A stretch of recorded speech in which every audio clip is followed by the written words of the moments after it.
OMG, daddy ni Hit Journales at talagang grabe ang suporta sa kanya.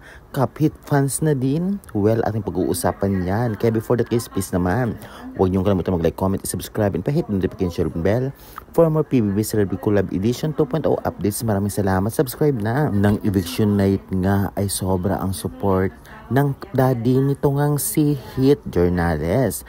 At syempre, hindi naman maiiwasan sa isang papa o pamilya at marami siyang kasama, mga fans.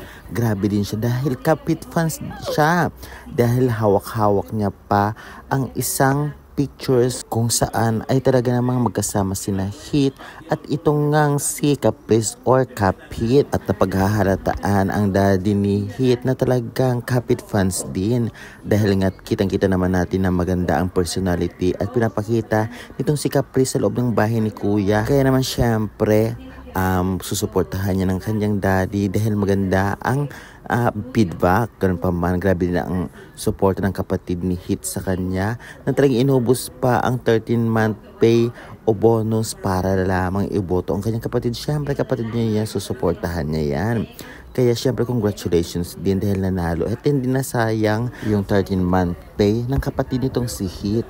Kitang-kita rin na napakaraming fans ni Hit Journales na hindi niya inexpecto dahil nga alam naman natin yung pagpasok niya sa bahay ni Kuya ay talagang kokonti o isa siya sa may konting followers especially sa social media.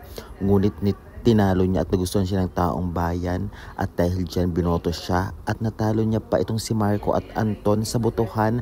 Nakakaroon siya ng 67% sa vote. Grabe kung ating titignan, napakalakas nito, especially hindi lamang niya yan magagamit ngayon kundi sa mga susunod na nominasyon kung sakaling manominated ang kanilang grupo na kitang-kitang malakas siya sa taong bayan at syempre sa kanyang family at kay God dahil sa pinapakita niyang personality at gandang asal sa loob ng bahay ni Kuya.